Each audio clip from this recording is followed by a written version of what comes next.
El ataque de pánico es el trastorno de ansiedad más difundido en la sociedad moderna.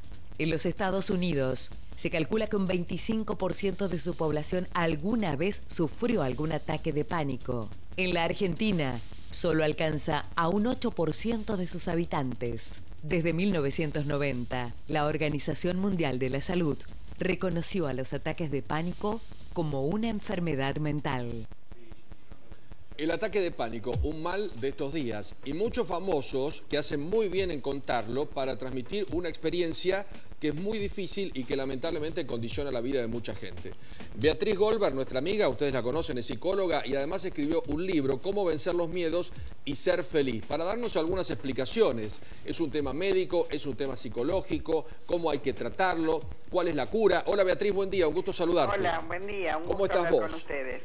Beatriz, ¿qué es el ataque de pánico y quién lo prescribe? ¿Un psicólogo, un psiquiatra, un médico, conjuntamente? Claro, en realidad se trabaja conjuntamente, pero en realidad es como un miedo excesivo, es como una cuestión que te sobrepasa. El origen realmente es psíquico. Lo que pasa es que te trae ya trastornos a nivel físico, o sea que te impide. Lo importa es como una fobia, un miedo muy grande, muy excesivo, algo que te sobrepasa, que te altera tanto que vos es como que huís. Es una forma inconsciente. Y repercute físicamente, ¿no? Repercute claro, con taquicardia, con hiperventilación. Claro, es todo a nivel físico. Lo que pasa es que el origen, o sea, lo que lo origina todo esto es algo psíquico, un miedo inmanejable. Algo, generalmente vos fijate que es alguien que tiene que tener una actitud o tomar un compromiso frente a algo, o está en algo nuevo, un trabajo, una pareja. El Sí. miedo a vivir, el miedo que uno tiene a tomar las riendas de la propia vida en alguna cuestión. Entonces es como que te sobrepasa y ahí es como te aparece eso y es inmanejable, como dicen todos los testimonios. Es algo que uno por ahí, muy pocas personas pueden salir rápidamente antes de que termine, ¿no? Beatriz, te hago una consulta. Vivimos en una ciudad donde la gente que no vive acá viene y al rato está contaminada. Dice, yo no sé ustedes cómo viven acá, están todos locos, están alterados, discuten, se pelean.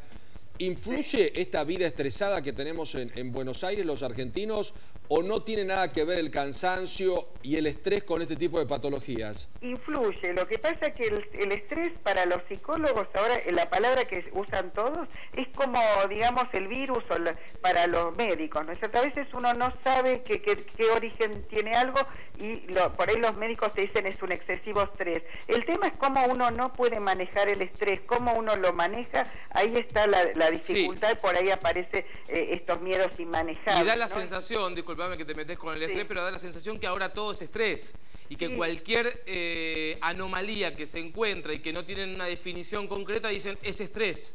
Claro, esa es la famosa palabra, por eso te decía, tal como te dicen cuando no te encuentran lo que es, bueno, tenés Claro, un virus. es la Entonces, justificación. como sería médicamente un virus. Entonces, incluso los pacientes vienen rotulados, estoy estresado, ¿qué hago? Y después pueden tener o no un ataque de pánico, pero cuando uno ve qué miedos tiene, o por ejemplo tiene una situación nueva, o le cuesta como tomar una actitud activa frente a la vida. Hay momentos que uno puede hacer mucho, o como vos bien decís, con un estrés, digamos, está moviéndose todo el tiempo, pero le cuesta tomar, por ejemplo, estar frente a un escenario, un artista, claro, o frente a una charla, una persona, o tomar una actitud que tiene que tomar una responsabilidad especial frente a un trabajo. ¿Agorafobia? Es decir, la fobia por salir a la calle. Claro, también, en el fondo también es todo lo mismo. Aparece eso porque es como más... La gente siente que así lo puede controlar más. Por ahí es como cuando uno tiene miedo a, no sé, a subir a un avión o claro, tiene miedo a una hormiga. En realidad no es eso, sino que representa otros miedos más profundos. Si nosotros vemos el miedo más... otros miedos, por ejemplo, tenemos los trastornos de alimentación, que también es como una fobia en el cuerpo. Si nosotros vemos a qué se debe, qué es lo que nos produce ese pánico, qué nos produce temor, porque a veces uno toma compromisos o toma situaciones que tiene temor por algo que le pasó o a la familia o algo, no sé, si uno tuvo divorcios o malas experiencias, sí, le viene todo eso, le decanta todo eso y uno tiene miedo a poder responder a esto. Entonces lo que uno hace es el ataque de pánico que te inhabilita y además te da un rótulo de permiso para tomártelo, ¿no es cierto? Porque si yo tengo esto, el ataque de pánico, tengo miedo de que me vuelva a pasar, entonces con eso ya cansé celo mi compromiso de alguna manera. Claro, te hago una pregunta, Beatriz. Cuando uno está con el inconveniente, trabajás conjuntamente con un médico y un psiquiatra, ¿quién receta y cuál es la cura? Porque algunos dicen, bueno, fueron episodios que me pasaron y no se repitieron. Y algunos famosos en sus testimonios dicen, no, lamentablemente estuve un buen tiempo y después repetí la experiencia.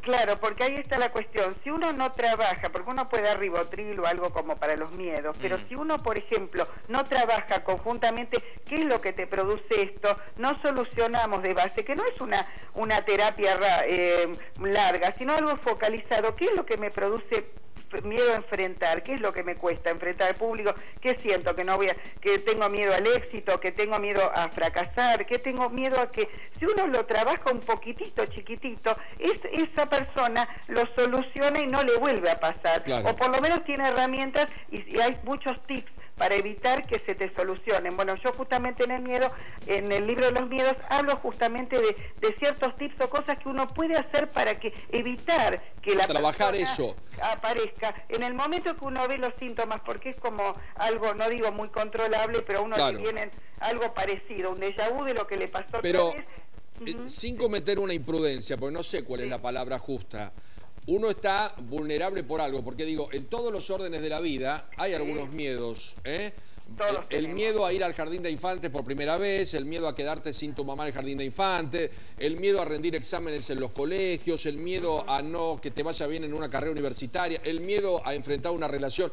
Miedos, lamentablemente, somos criados con el chip del miedo. El miedo en ese sentido creo que es bueno. Claro, porque también es lo que te permite estar un poco más vivo, ¿no? Pero lo tenés. Bueno, el tema es el pánico. Lo que ustedes dicen tiene mucha razón. O sea, el miedo en realidad es sabio de alguna manera. Claro. Si nosotros tenemos un fuego y huimos, tenemos miedo, es verdad, porque si no tenemos miedo, somos unas personas que nos cerramos a todo, la realidad es como que no tenemos cómo enfrentarlo. Sí, estamos fríos frente a lo nuevo, pero la realidad es que en este caso es el pánico y es esta sensación de miedo, pero atemorizante, claro, ¿no? Paralizante, inhabilitante. Por ejemplo, hay gente que la inhabilita a poder vivir digamos, satisfactoriamente o saludablemente o felizmente. El problema es eso, cuando te inhabilita, porque todos tenemos miedo, como vos decís, frente a una primera vez, me encuentro en una situación nueva, voy a hablar por primera vez frente al público, voy a hablar por primera vez un trabajo nuevo, mi pareja me tiene que ver por primera vez, ¿qué pensará de mí? Eso piensan todos. Beatriz, eso es normal. Beatriz, una pregunta. ¿El miedo que se siente es aquel análogo al que podemos sentir cuando vemos una película de terror, por ejemplo?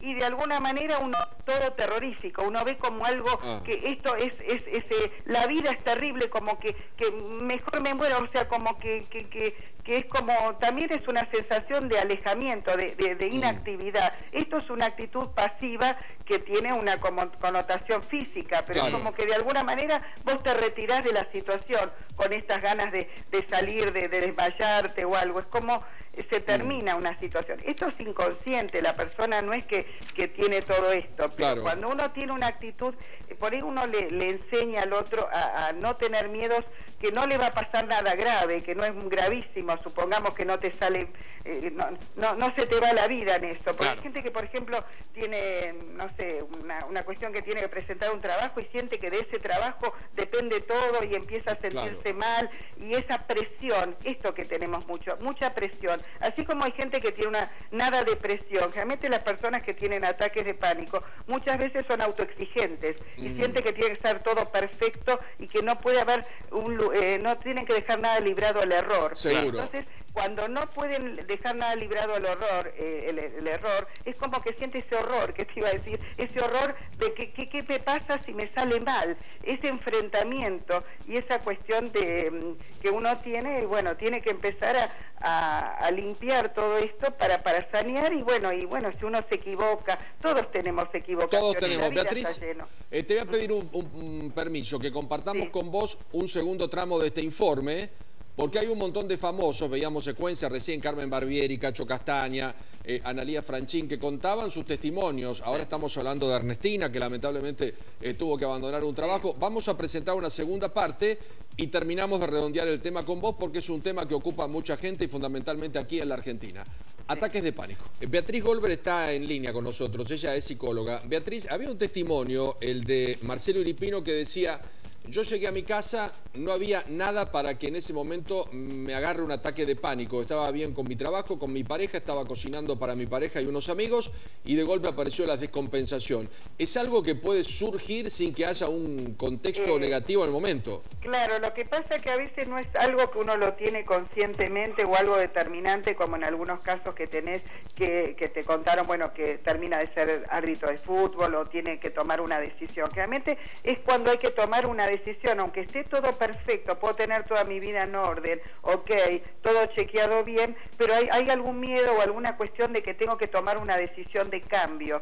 Y a veces, no sé, puede ser que tengo bien una pareja, pero tengo que casarme o lograr si tengo un hijo. No sé, puede ser que uno esté bárbaro con el otro, pero ese enfrentamiento a algo nuevo es lo que produce eso, que uno a veces no lo tiene consciente, no es que le aparece en el minuto que lo piensa, no es todo tan matemático, por eso a la gente a veces no se da cuenta. Bueno, sabes que de ahí es donde viene justamente la palabra pánico, viene de griego, que en realidad era lo que se le presentaba a los viajeros frente a la incertidumbre, y de ahí llega la palabra. Exacto. Claro, y yo les quería decir una cosa más, que justamente a veces los adolescentes hoy en día en una previa que tienen que tomar alcohol, o algunos que, bueno, tienen que fumar, como dijeron, un porro o algo que no está bien para nada, pero digo, que necesitan todo esto, no estoy haciendo apología, al contrario. Es la justificación.